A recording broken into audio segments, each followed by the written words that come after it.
Listen, really listen, not to this, to what's behind this, to the frequency we've been pointing our most sensitive instruments at for decades now, the one that should, by every reasonable calculation, be alive with signal, with pattern, with the unmistakable signature of minds that found fire, built cities, looked up at the same sky we're looking at right now, and wondered if anyone else was out there.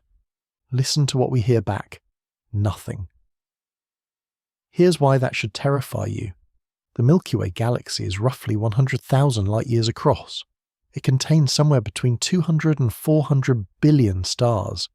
Conservative estimates suggest tens of billions of those stars host planets in the habitable zone, the distance band where liquid water can exist, where chemistry can do the slow, patient work of building complexity. The galaxy is also 13.8 billion years old. That's not just a large number. That's enough time for a civilization that emerged 1 billion years before us, which is, well, within the range of what's statistically plausible, to have colonized every star in the galaxy multiple times over, even at speeds far below the speed of light, even with long pauses between expansions, even being conservative about every variable. By the time we appeared, the galaxy should have been full. It should have been loud. It should have been impossible to miss. And instead, we find ourselves standing in a silence so complete, so uniform, so total, that the silence itself has become one of the most important unsolved problems in the history of science. Where is everyone? There are many answers to that question. Nightspace has explored several of them. The dark forest, the grabby aliens, the zoo, the planetarium. Each one offers a different explanation for why a universe full of potential is apparently empty of voices. But there is one explanation that sits differently from all the others, one that doesn't require aliens to be hiding or sleeping or simply too far away to hear, one that is quieter and colder and closer to home. What if they were here? What if civilizations like ours, tool-using, city-building, stargazing civilizations, have emerged thousands of times across this galaxy, across billions of years? And what if every single one of them, without exception, destroyed itself before it could reach us? Not through invasion, not through cosmic accident, not through some external catastrophe we couldn't have predicted, through its own choices, through the same capabilities, the same tensions, the same fault lines that are already visible in us, right now, in this century, at this exact moment in our development. If these explorations intrigue you, a like or subscribe helps, but let's continue. This is the self-destruction hypothesis, and the reason it demands our attention, the reason it sits in a different category from every other answer to the Fermi silence, is that it's not really about aliens at all. It never was. It's about us. About where we are in a story that may have played out thousands of times before. About a pattern so consistent, so reliable, so almost mechanical in its repetition across the history of the universe, that some researchers have stopped calling it a hypothesis. They've started calling it a filter. And the question, the one we need to spend the next hour with, isn't whether the filter is real. The evidence suggests it is. The question is where it is, whether it's behind us or ahead, whether we are the survivors of something almost nothing else survived, or whether we are still approaching the wall. Let's lay out exactly what we're dealing with.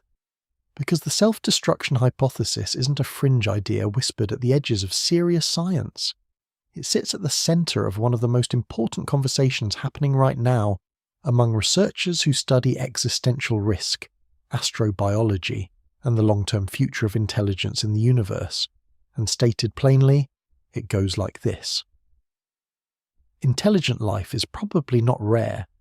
The universe is too large, too old, too chemically generous for intelligence to be a one-time accident. The building blocks of life, carbon, water, amino acids, are not exotic. They're everywhere. They've been forming in the clouds between stars since the universe was young. The conditions for life are not a miracle, they're a tendency. So life probably emerges, probably more than once, probably far more than once, And given enough time, and the universe has given extraordinary amounts of time, some of that life probably develops. Complexity, nervous systems, tools, language, the capacity to look outward and ask questions about what's out there. So far, the math is generous. The universe looks like a place that should be overflowing with civilizations at various stages of development. And then something happens. Not to one civilization, not to a few unlucky ones caught in the wrong place at the wrong time. To all of them, before they spread, before they leave a trace we can detect, before they send a signal that crosses the distance between their star and ours, they stop. The self-destruction hypothesis says the stopping isn't random. It isn't caused by asteroid impacts or gamma-ray bursts or any of the cosmic hazards that exist outside a civilization's control. Those things happen, but they're not reliable enough, not universal enough, to explain a silence this complete. The stopping comes from inside. It comes from the civilization itself, from the same qualities that made it intelligent in the first place. Curiosity that builds weapons, ambition that overheats a planet, tribalism that persists long after the tribes have acquired the capacity to end each other completely. The drive to optimize that creates systems smarter than their creators before the creators are ready. Intelligence, in other words, may be its own filter, not because intelligent beings are uniquely evil, but because the path from fire to nuclear weapon, from chemistry to engineered pathogen, from computation to uncontrolled artificial intelligence, that path is short, far shorter than the path to the wisdom required to navigate it safely, and the gap between those two paths, between capability and wisdom, may be where civilizations die. Think of it this way. Imagine a graph. On one axis, time. On the other, two lines climbing together. The first line is technological capability, the power a civilization has to shape, alter, and potentially destroy its world. The second line is wisdom, the collective judgment, the institutional maturity, the capacity for coordination and long-term thinking that a civilization needs to use that power without catastrophe. For most of a civilization's history, the lines track each other roughly. The power is small enough that the wisdom is sufficient. But at a certain point, and the evidence from our own history suggests this point arrives fast, faster than anyone expects, the capability line surges. It bends sharply upward. It accelerates in a way that the wisdom line simply cannot match. And in that gap, in the space between what a civilization can do and what it knows how to handle, the self-destruction hypothesis says most of them find their ending. Not with a dramatic last stand, not with a final war that everyone saw coming, often quietly, often through accumulation, through 1,000 small decisions that each seemed reasonable at the time and together added up to something irreversible. Now, here's what makes this hypothesis different from a simple observation that civilizations can destroy themselves. It's the universality. The Fermi silence isn't missing a few civilizations. It isn't missing most of them. It appears to be missing all of them. Every civilization that should have reached the point of being detectable, of leaving signals, of expanding, of making itself known, appears to have not done so. That's not bad luck. That's not coincidence. That's a pattern. And patterns have causes.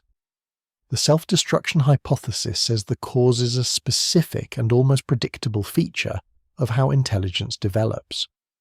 That the transition from a planetary civilization to a multiplanetary or interstellar one requires passing through a window of maximum danger, maximum capability, minimum wisdom, that most civilizations don't survive, not because it's impossible to survive, but because nothing in the development of intelligence automatically produces the wisdom to do so.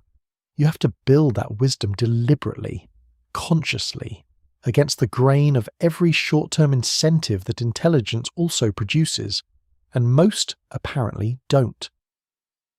This would be merely tragic if it were only about civilizations that existed billions of years ago in star systems we'll never visit. But it isn't only about them. The self-destruction hypothesis is, at its core, a statement about us, about where we sit in this pattern, about whether the window we're currently passing through, this specific century, with its specific technologies and its specific tensions and its specific list of things that could go irreversibly wrong, is the same window that closed on everyone else. And the answer to that question depends on something we haven't named yet. Something researchers call the critical window, the specific period in a civilization's development when it is simultaneously most powerful and most vulnerable, most capable of destroying itself and least equipped to choose not to. The window isn't thousands of years wide, it may not even be hundreds, and the evidence, from our own history, from the near misses we barely remember, from the threats already visible on the horizon, suggests we entered it some time ago. The question is how much of it we have left. There's a list, not a hypothetical one, not a list assembled from science fiction or worst-case paranoia, a list compiled by serious researchers at serious institutions, Oxford, Cambridge, MIT, the Rand Corporation, who have spent their careers trying to answer a very specific question. What are the ways we could end? Not the ways we could struggle or suffer or set ourselves back by decades. The ways we could end, permanently, completely. The scenarios that don't have a recovery arc. The list is shorter than you might expect, and the items on it are more familiar than you'd like. The first item is the one we've known about the longest, nuclear annihilation. We tend to think of this as a Cold War problem, something we navigated, something we survived, something that receded when the Soviet Union collapsed, and the immediate tension of two superpowers pointing everything they had at each other finally eased. That thinking is dangerous. There are currently around 12,500 nuclear warheads on this planet. Approximately 2,000 of them are on high alert, meaning they can be launched within minutes of an order. The launch infrastructure is decades old in some cases. The decision chains run through human beings operating under stress, with incomplete information in the middle of the night. The Cold War didn't end nuclear risk, it just changed its shape. And here's what makes this item on the list particularly relevant to the self-destruction hypothesis. Nuclear weapons didn't emerge because any civilization decided to build something that could end it. They emerged as the natural endpoint of a chain of incremental decisions, each one reasonable in its own context, each one building on the last, that collectively produced a technology capable of sterilizing the planet's surface. Nobody planned the destination. They just followed the logic of each step. The second item is newer, and in some ways more frightening. Engineered pandemics. For most of human history, biological catastrophe was something that happened to us. Plague arrived. We couldn't stop it, couldn't predict it, could only survive it or not. That's no longer true. The tools to manipulate biological systems, to design pathogens, to enhance transmissibility, to engineer resistance to existing treatments, are becoming cheaper, faster, and more accessible with each passing year. What required a state-level program and billions of dollars 20 years ago can now be approached with equipment that fits in a university lab. The knowledge is spreading faster than the safeguards, and unlike nuclear weapons, which require rare materials, large facilities, and significant infrastructure, a sufficiently engineered pathogen can be released quietly, by a state, by a non-state actor, by a single person with sufficient knowledge and a sufficient grievance. The self-destruction hypothesis doesn't require a civilization to make a collective decision to end itself. It only requires the capability to reach the hands of someone who will use it before the systems to prevent that exist. The third item is the one we're living inside right now. Climate collapse. Not in the gentle, manageable sense of gradual warming that requires adaptation. In the sense of crossing tipping points that remove human agency from the outcome entirely. Permafrost releasing methane. Ice sheets destabilizing. Ocean circulation systems shifting in ways that restructure weather patterns across entire continents. The feedback loops that, once triggered, continue accelerating regardless of what we do next. The window for avoiding these thresholds isn't permanently open. It closes, quietly, incrementally, through the accumulation of decisions that each seemed manageable and together may not be. What makes this particularly relevant to the hypothesis is the coordination problem it represents, something we'll come back to in detail, but now note the shape, a threat that is fully visible, fully understood, with solutions that are technically available, that a civilization nonetheless struggles to address because the incentives of the present consistently outweigh the costs of the future. That shape, visible threat, available solution, insufficient coordination, may be the most common way civilizations die. The fourth item is the newest, and the one that concerns the researchers most: misaligned artificial intelligence. We explored this in depth in our Rocco's Basilisk episode. The specific ways that a sufficiently advanced AI system, pursuing the wrong objective with total commitment, could produce outcomes that are catastrophic not because the system is malicious, but because it is consistent. The concern among AI safety researchers isn't a dramatic robot uprising. It's something quieter and harder to defend against. A system that optimizes powerfully for something that seemed reasonable when it was, specified, and in doing so restructures the conditions of human existence in ways that are irreversible before anyone recognizes what's happening. Not a war, a drift, a gradual transfer of agency from human beings to systems that weren't designed with human flourishing as a genuine constraint, only as an input, a parameter, something that could be traded off against other objectives under the right conditions. The self-destruction hypothesis suggests that AI may be the most dangerous item on this list precisely because it arrives at the same time as all the others. When a civilization is already navigating nuclear risk and biological risk and climate risk, when its coordination systems are already strained, it introduces a technology that could either solve all of those problems or become the final one. There is no middle outcome with transformative AI. That's what makes it different from everything else on the list. Now step back and look at the list as a whole, and look at the nuclear, biological, climate, AI. Notice what they have in common. None of them arrived as obvious disasters.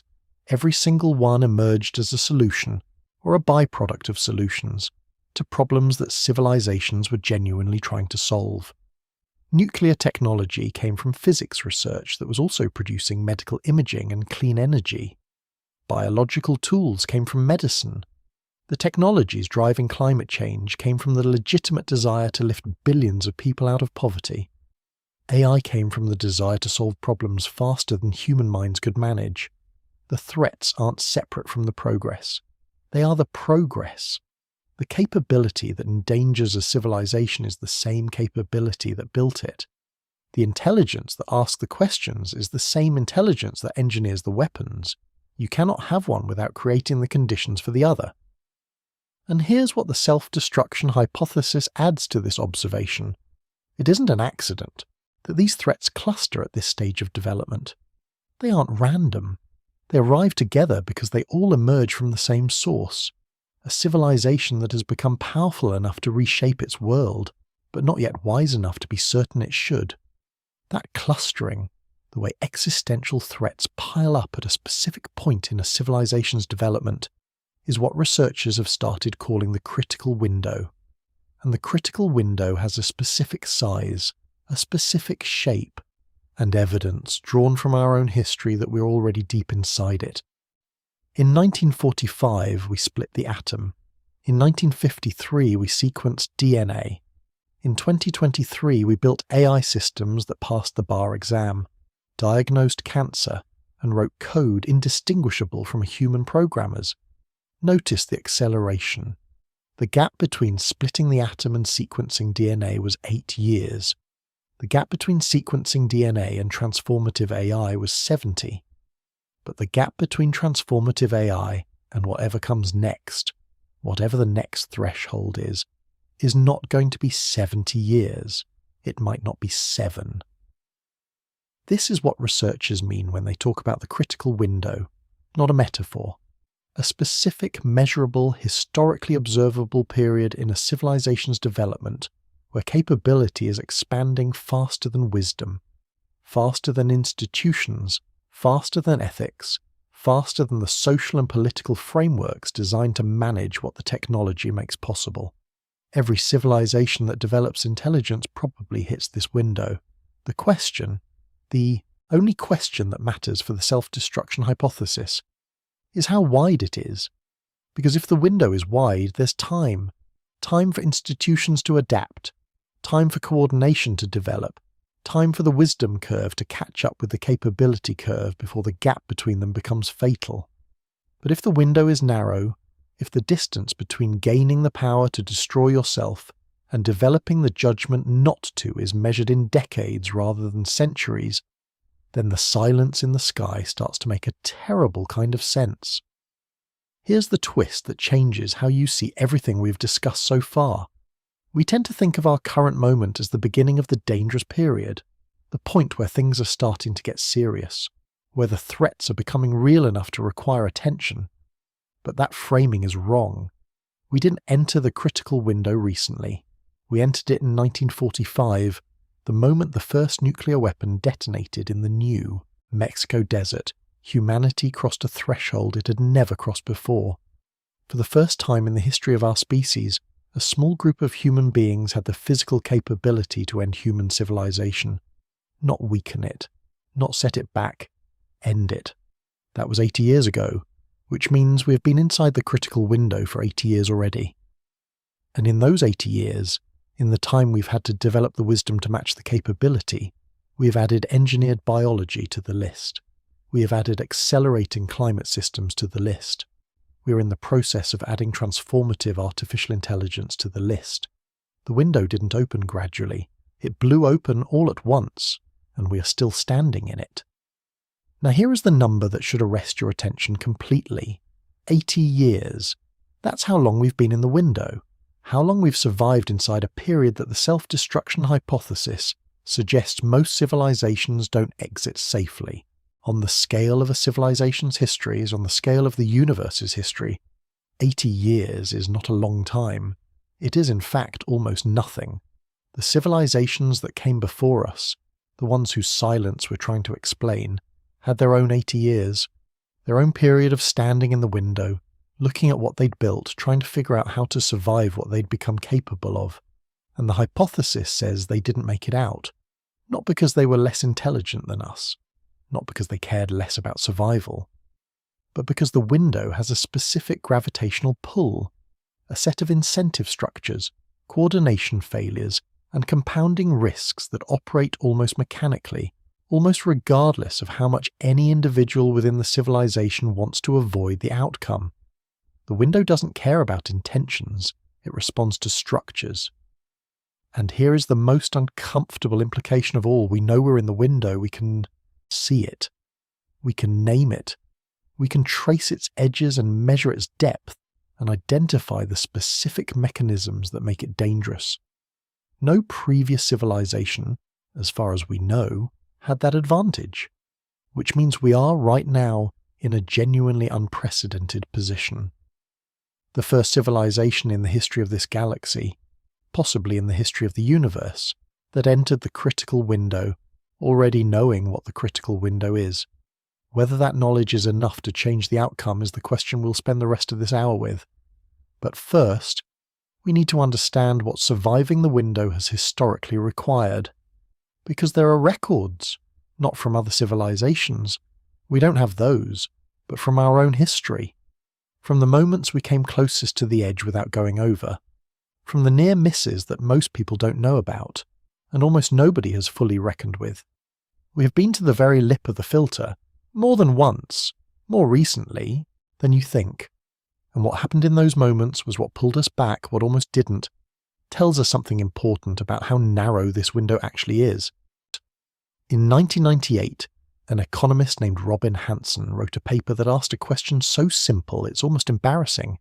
If the universe is so old, so vast, and so chemically generous, where is everybody? He'd read the same calculations everyone else had read. He understood the numbers.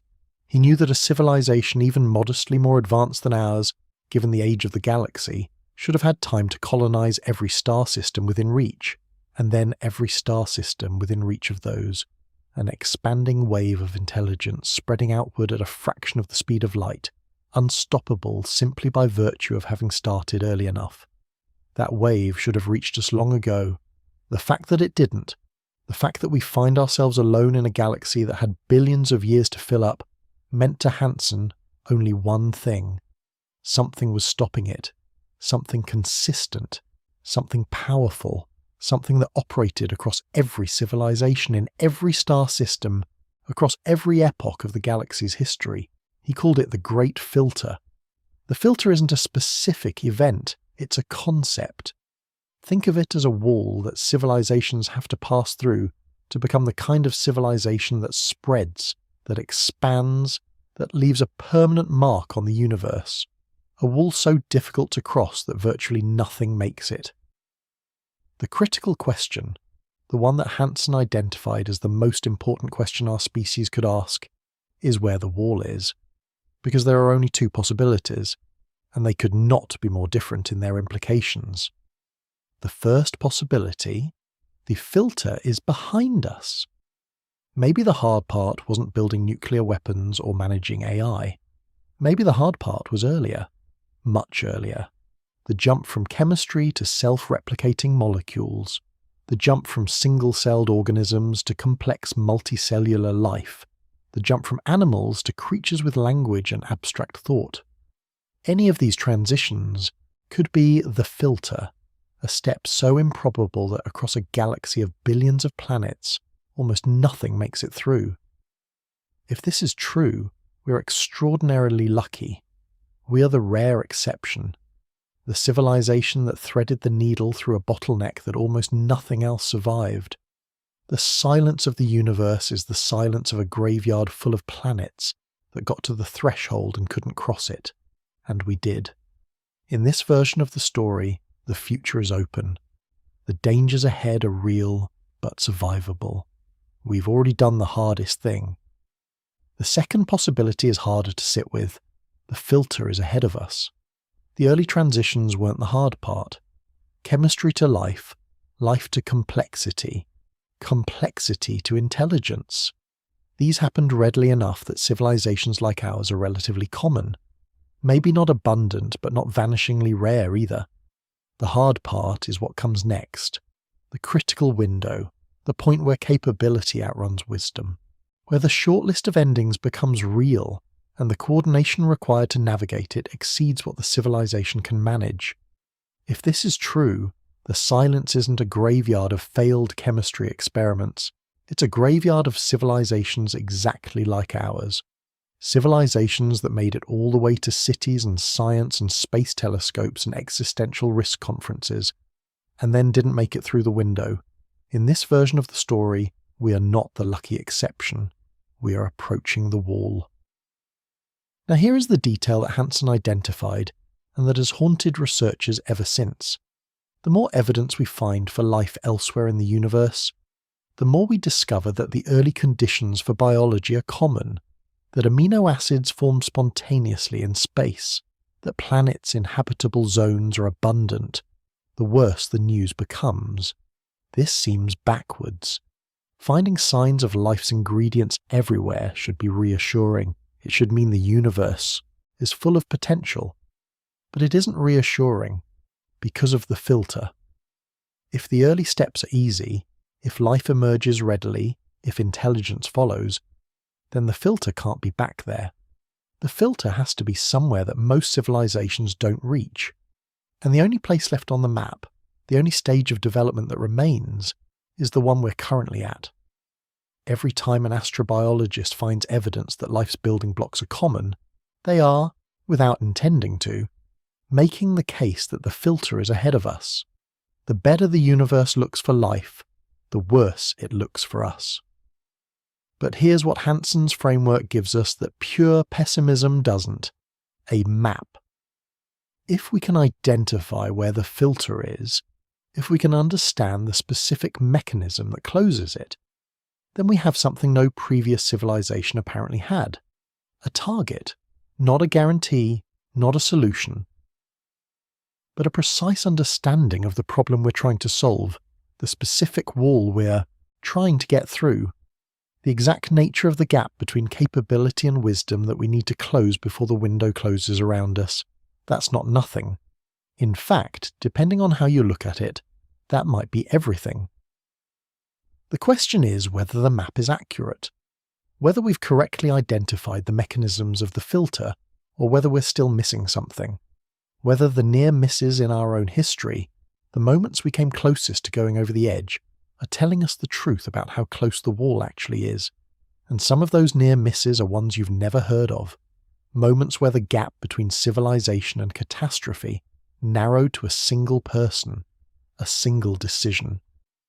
A single human being who, in the middle of the night, with incomplete information and no support, chose not to end the world. We're alive today because of choices made by people whose names most of us don't know. That's not reassuring, that's a data point, and it tells us something precise about where the filter sits and how much room we actually have left. September 26, 1983. A Soviet military officer named Stanislav Petrov is sitting alone in a bunker outside Moscow, just past midnight. The alarm sounds. Not a test.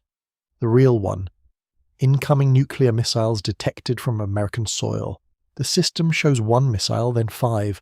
Protocol is unambiguous. Reported up the chain. The chain initiates a response. Thousands of warheads. American cities gone by sunrise. The Americans launch back before impact. He has minutes. Petrov hesitates. A genuine first strike would involve hundreds of missiles simultaneously, not 5 arriving in sequence. Something feels wrong. He can't be certain, but he reports it as a system malfunction. He was right. Sunlight reflecting off clouds had fooled the satellite sensors. We're alive today because one man trusted an instinct over a protocol. That's not a comfortable foundation for civilizational survival, but it's the foundation we actually have.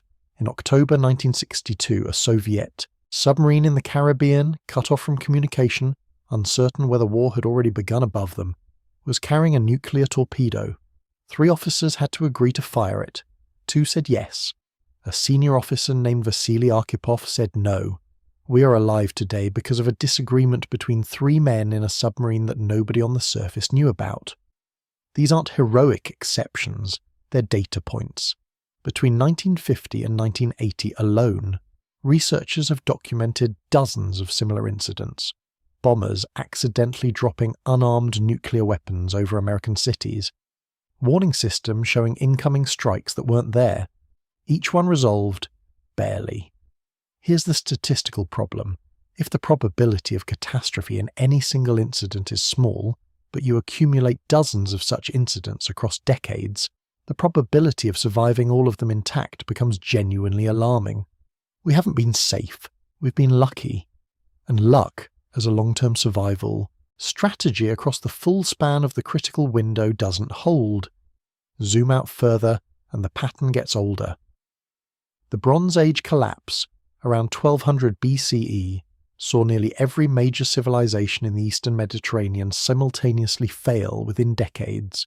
The Mycenaeans, the Hittites, cities abandoned, writing systems lost for centuries, not one catastrophe, a convergence, drought, migration, disrupted trade networks. A system so interconnected that failure in one part cascaded through everything else. A system of such complexity that it became brittle, where the same connectivity that made it powerful made it vulnerable. That is not only a description of 1200 BCE, it's a description of right now. The self-destruction. Hypothesis doesn't claim every civilization ends in a single dramatic moment. It claims something subtler, that civilizations consistently build systems that exceed their own capacity to manage them, that the drive to optimize and expand creates long-term vulnerabilities that compound faster than the wisdom to address them develops. Not a bang, a drift, and the drift is visible in our own history, at smaller scales, before the full weight of existential technology arrived. What's different now is the scale. We're no longer drifting toward regional collapse or civilizational contraction. We're drifting toward the only threshold that doesn't have a recovery arc, and the variable that has determined survival every time, in every near miss, in every collapse, in every moment where the needle moved toward the wrong side of the line, is coordination. The capacity to act collectively across difference and distance in service of a survival no individual can secure alone. It's the hardest thing intelligence ever tries to do, and it may be the only thing that gets us through. Here is the problem stated as plainly as possible. Every existential threat on the shortlist, nuclear, biological, climate, AI, has a solution. Not a perfect solution, not an easy one, but a technically available response that, if implemented with sufficient commitment across sufficient scale, would meaningfully reduce the risk. We know how to reduce nuclear arsenals. We've done it before. We know how to slow the spread of dangerous biological knowledge. The frameworks exist. We know what's required to stabilize the climate. The science is not in dispute. We know, at least in outline, what responsible AI development looks like. The principles have been written down. The problem isn't knowledge. The problem is that every single solution requires something our species has never successfully demonstrated at the scale the crisis demands. Global coordination. Think about what that actually means. Not cooperation between allies who share interest and culture and history. Not treaties between nations who need each other economically and have strong incentives to maintain the relationship. Coordination between entities with genuinely competing interests. Between governments with different ideologies and different timelines and different domestic pressures. Between corporations whose survival depends on doing exactly the thing the coordination requires them to stop. Between generations, the people making decisions now, and the people who will live with those decisions in 50 years, who have no seat at the table and no vote and no leverage.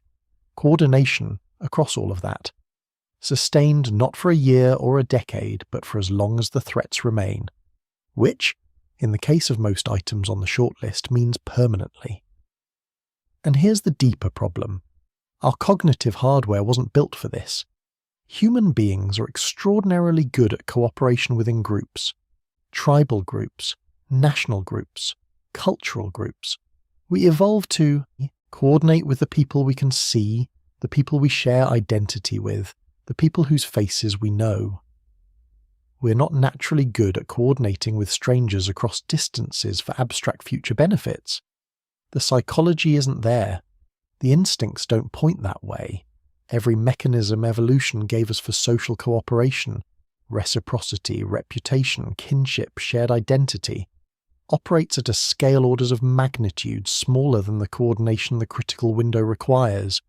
We're being asked to solve a civilizational scale problem with cognitive tools built for a village. This isn't a new observation. Economists call it the tragedy of the commons, the situation where a shared resource, clean air, a stable climate, a world without engineered pandemics, is in everyone's long-term interest to protect, but in any individual actor's short-term interest to exploit. The logic is merciless. If I reduce my emissions but my competitor doesn't, I bear the cost and they gain the advantage. If my nation limits its AI development but another nation doesn't, we fall behind. If we constrain our biological research but others don't, we lose the capability race. Every actor, reasoning correctly from their own position, reaches the conclusion that unilateral restraint is irrational, that the only rational strategy is to continue, and hope that enough others choose differently to make the collective outcome survivable. That hope has a name. It's called free riding, and it is the structural mechanism, more than any specific technology or specific threat, that the self-destruction hypothesis points to as the most likely way a civilization ends.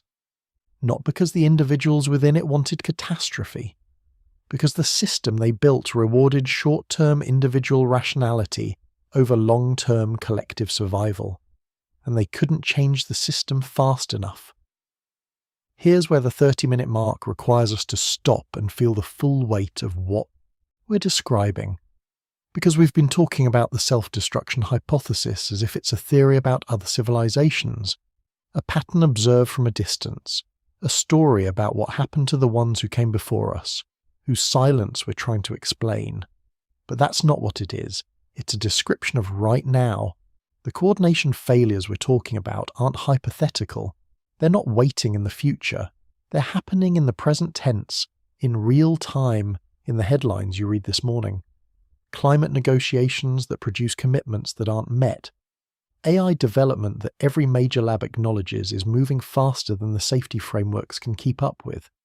Nuclear arsenals that nobody wants to use and nobody wants to reduce first. Biological research expanding into domains where the downside scenarios are civilizational and the oversight mechanisms are national at best. The tragedy of the commons isn't coming, we're living in it. And here's what makes the coordination problem specifically relevant to the Fermi silence. It's universal. Any civilization that develops technology develops competing factions. Any civilization with competing factions develops the tragedy of the commons at some point. Any civilization facing the tragedy of the commons at civilizational scale faces exactly the problem we're facing now. The coordination problem isn't a human failure. It's a structural feature of how intelligence organizes itself. It emerges from the same competitive dynamics that drove intelligence to develop in the first place. The very thing that made us smart enough to reach this point is the thing making it hardest to survive it. But here's what we need to hold on to before we go further. Coordination problems aren't always fatal. Sometimes they're solved. Sometimes, under the right conditions, sufficient shared threat perception, sufficient institutional capacity, sufficient time, as civilizations find ways to align competing interests around collective survival. The question is whether those conditions exist here, whether the threat is visible enough, the institution strong enough, the time long enough. And the evidence from our own history gives a complicated answer, because there are cases, specific, documented, historically verifiable cases, where civilizations or societies approached a threshold of self-destruction and pulled back, not perfectly, not permanently, but enough. And what they did, the specific mechanism they used to overcome the coordination problem, is more surprising than you'd expect. It doesn't look like the solutions we usually reach for. It looks, in fact, like retreat, like choosing to become smaller. And the possibility that this is how some civilizations survive, not by transcending the filter, but by contracting away from it, changes the picture of the Fermi silence in a way that is simultaneously hopeful and deeply strange. In 1421, China had the most powerful naval fleet in human history. The Yongle Emperor's treasure ships were enormous. Some estimates put them at nearly 5 times the size of anything Europe was building at the time. They had compasses, advanced navigation, deep water capability. Admiral Zheng Yi had already completed 6 voyages across Southeast Asia, India, Arabia, and the East African coast. China was, by every reasonable measure, on the edge of global maritime dominance. And then it stopped. Not gradually, not through defeat or disaster, through a deliberate politically motivated decision to turn inward. The treasure ships were decommissioned. Maritime trade was restricted. The shipyards went quiet. Within a generation, the capability had atrophied so completely that the knowledge of how to build the great ships was effectively lost. Historians have debated the reasons ever since. Confucian conservatism, factional politics, the enormous cost of maintaining the fleet, against internal pressures. But the outcome is undeniable. The civilization that was closest to becoming a global maritime power chose instead to become smaller. This pattern appears more than once. The Roman Empire, at its height, had the infrastructure, the military reach, and the administrative capacity to maintain dominance across the known world essentially indefinitely. Or so it seemed. Instead, it overextended, and when the contraction came, it wasn't purely forced from outside. Internal political choices, economic restructuring, a deliberate pulling back of frontier commitments, all contributed to a managed retreat that became, eventually, an unmanaged collapse. The Mayan city-states, the Khmer Empire, civilizations that built extraordinary complexity and then, when the environmental and political pressures mounted, contracted, some deliberately, some catastrophically, some in ways that look, in retrospect, like attempts to survive by becoming less. Now, here's the turn. These stories are usually told as failures, as civilizations that couldn't sustain what they'd built, that peaked and declined, that represent cautionary tales about overreach and political short-sightedness. But the self-destruction hypothesis asks us to read them differently. What if contraction isn't always failure? What if some of these civilizations, not all, not most, but some, contracted deliberately, chose sustainability over expansion, recognized at some level that the trajectory they were on was leading somewhere they couldn't survive, and pulled back before the critical threshold? What if retreat in some cases is the strategy that works? Because here's what the hypothesis implies about the Fermi silence. We've been assuming that the civilizations missing from the sky were destroyed, that the silence means death, that the filter is fatal, but there's another reading. What if some of them are simply quiet? What if the civilizations that survived the critical window are precisely the ones that stopped broadcasting, that pulled back from expansion, that chose depth over reach, sustainability over growth, invisibility over presence? In that version of the Fermi silence, the sky isn't a graveyard.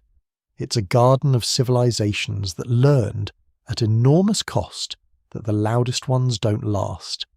And if that's true, if quiet survival is the strategy that works, then there's a question we need to ask about ourselves. Because for the last 100 years, we haven't been quiet. We've been as loud as it's possible to be. Let's take the idea seriously. The voluntary contraction theory says this: the civilizations that survive the critical window don't make it through by becoming more powerful or more expansive. They make it through by recognizing that unlimited expansion is precisely the path that closes the window, and they choose differently. Think about what unlimited expansion actually requires. Energy at scales that produce dangerous byproducts. Resource extraction that destabilizes the systems it depends on. Technologies developed faster than the wisdom to govern them, because competitive pressure never lets up.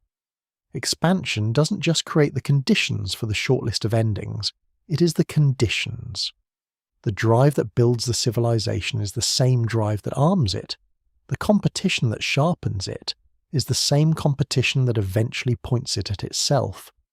The only exit, the theory says, is to recognize this early enough to step off the trajectory deliberately, before the window closes. We actually have one small-scale example of this working: nuclear weapons. After 1945, every strategic analysis pointed the same direction. More weapons, more nations, inevitable use. The logic of deterrence required constant escalation. The spread of nuclear capability looked unstoppable, and then the trajectory bent. The Non-Proliferation Treaty, arms reduction agreements, nations abandoning programs they'd already started. Imperfect, fragile, incomplete, but real. Nuclear warheads peaked at around 70,000 in the mid-1980s. The number now sits around 12,500. Still catastrophic, still existential, but bent. That bending is the closest evidence we have that a civilization can look at a trajectory towards self-destruction and choose, imperfectly, to change course. Now here's where the theory gets strange. If voluntary contraction is the survival strategy, if civilizations that make it through go quiet, pull back, choose sustainability over expansion, then we would expect exactly the Fermi silence we observe. Not a graveyard of destroyed civilizations, a garden of invisible ones. Every quiet patch of sky, a civilization that learned the same lesson. Visibility is expensive. Presence is a liability. The universe rewards the patient and the still. Which means we've been doing the opposite of surviving for a century. radio signals spreading outward in every direction, active transmissions announcing our existence, a civilization that spent its technological adolescence being as loud as possible in a universe where, if this theory is correct, the survivors learned never to do that. We didn't contract, we broadcast.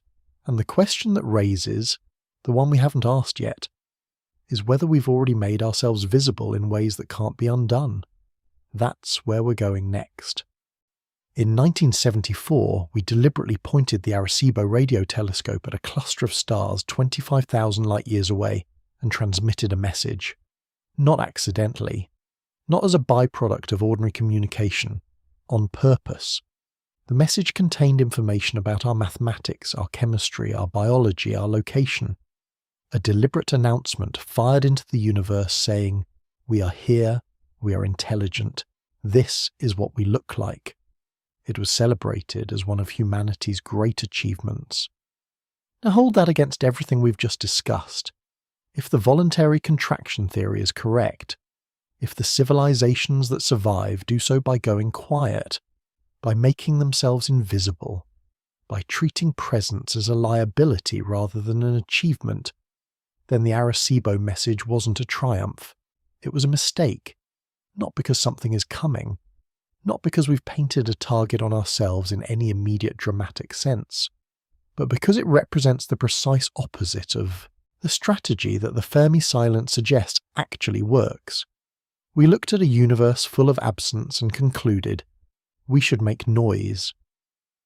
And the Arecibo message is almost nothing compared to what came after.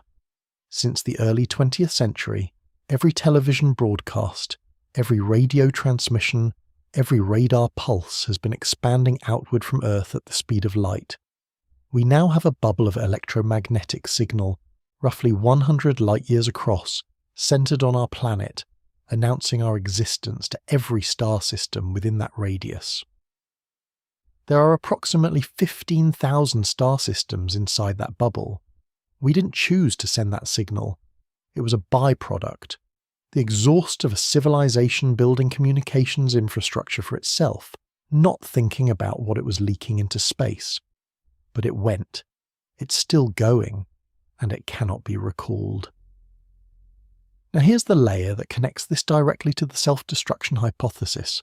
The civilizations missing from the sky, the ones the hypothesis says destroyed themselves, were presumably also loud at some point, also in the phase where presence felt like progress, also leaking signal into the universe before they understood the implications. The ones that survived apparently stopped. The ones we can't hear apparently didn't make it to the stopping, which places us at a specific and uncomfortable position on that timeline. We are currently the loud ones. We are in the phase, the broadcasting phase, the announcing phase, the phase that, if the pattern holds, either precedes the choice to go quiet or precedes the ending that makes the question irrelevant. The self-destruction hypothesis has always been, underneath everything, a question about timing. Not whether the window exists, it does. Not whether the threats are real, they are. But whether we are early enough in the pattern to change our trajectory, whether the awareness we have of the filter, of the coordination problem, of the voluntary contraction as a possible exit, arrived in time to matter. And there is one feature of our situation that no previous civilization apparently had. One asymmetry that might, just might, be enough to change the outcome. But it comes with a trap built into it. A recursive one. The kind that gets more dangerous the harder you try to escape it. Here is the trap. The more clearly you understand the self-destruction hypothesis, the more precisely you can see the window, name the mechanisms, trace the pattern, the more motivated you become to act on it. And acting on it, it turns out, may be part of how it closes. Let's be specific. The most visible response to existential risk in our civilization right now is the AI safety movement. A community of researchers, funded at significant scale, working explicitly to prevent the development of misaligned superintelligence, to solve the alignment problem before transformative AI arrives, to ensure that when we build something smarter than us, it shares our values rather than optimizing around them. The goal is unambiguously good, the mechanism is the problem. Because the research required to understand how to align a superintelligent AI requires understanding how a superintelligent AI thinks, how it reasons, what its failure modes are, what an unaligned version would actually do. You cannot build the antidote without studying the poison, and studying the poison at sufficient depth means developing the intellectual and technical infrastructure that makes the poison easier to produce. AI safety research and AI capability research are not opposites.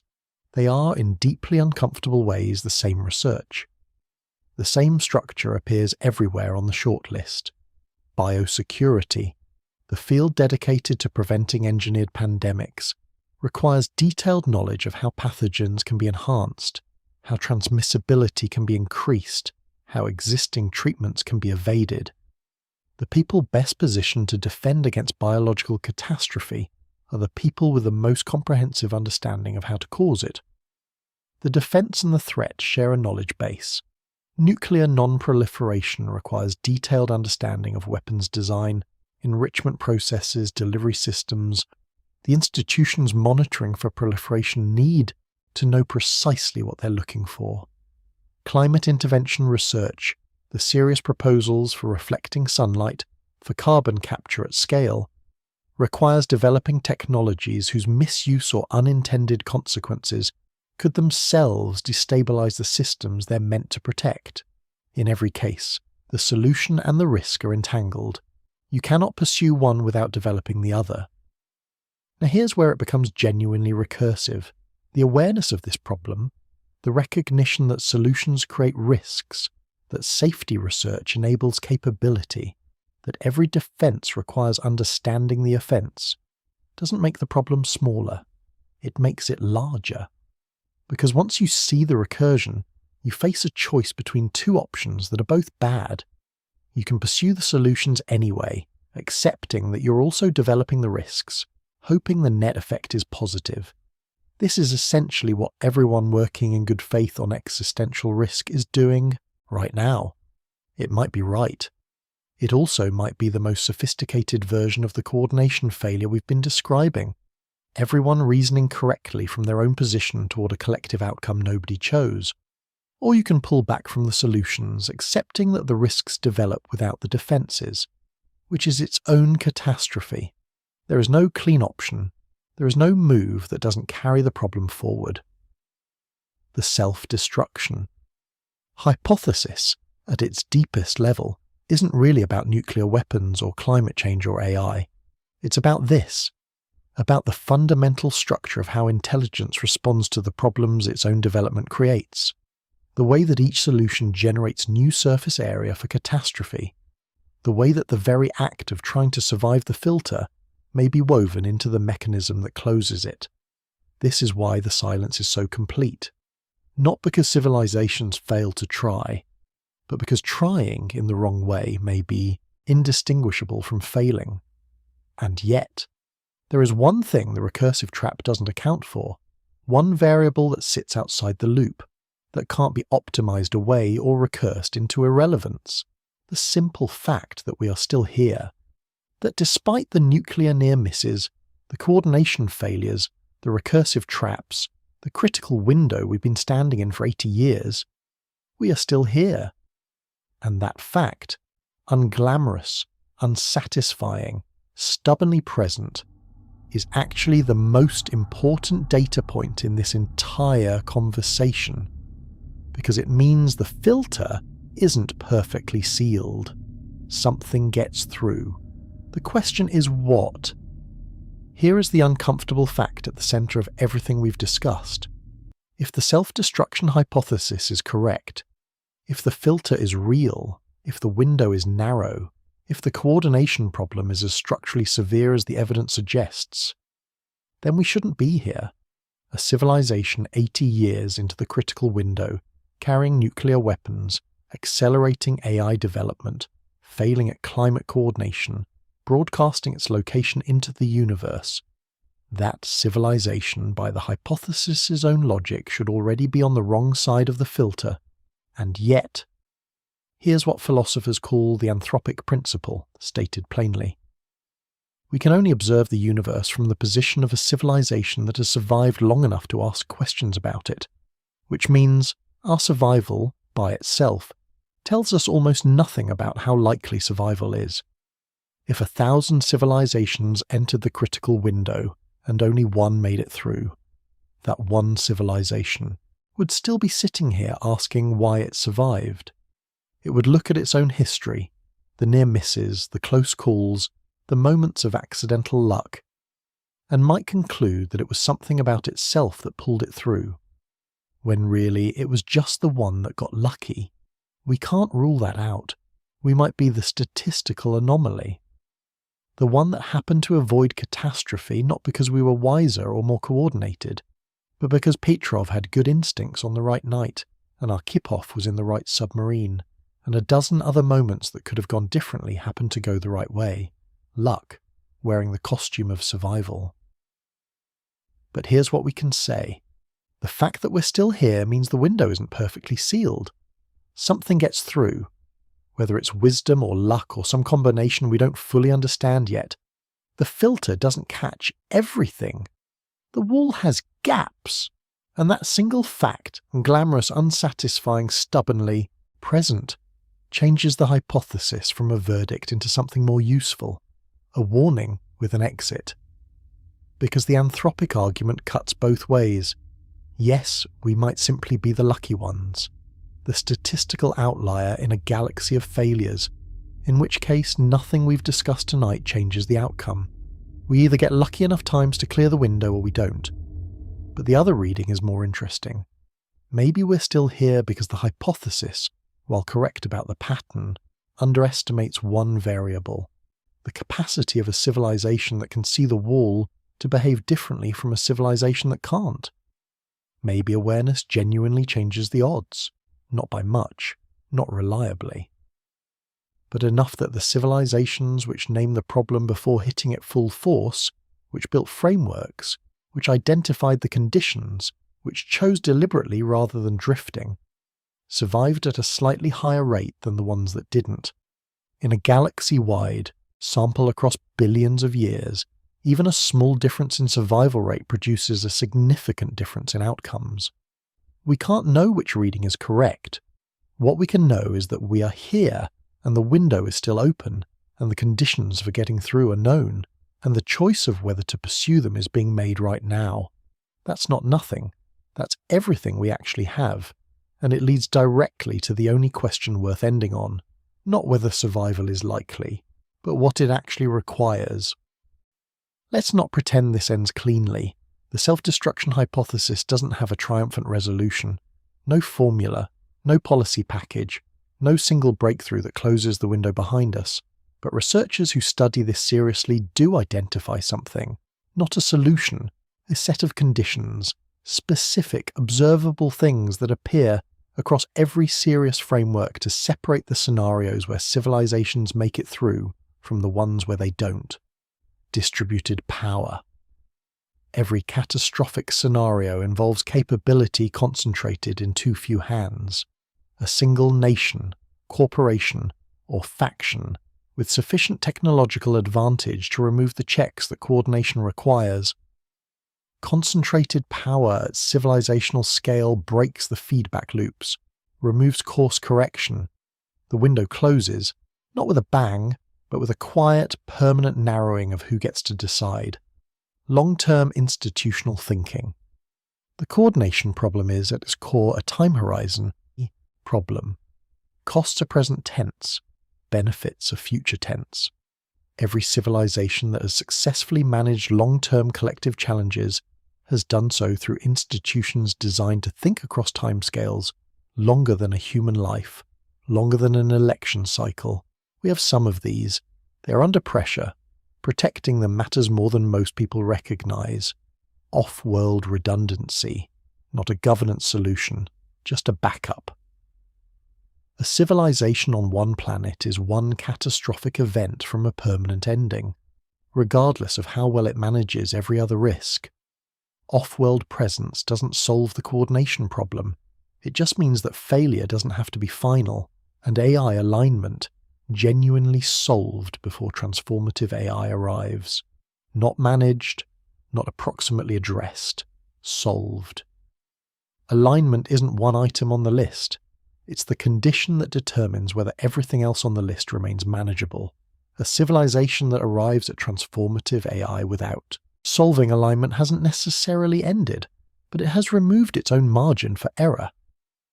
None of these conditions are impossible. What they share is a single requirement underneath all of them. Deliberate choice, not the emergent outcome of competitive dynamics, not the accidental byproduct of individual actors pursuing individual interests.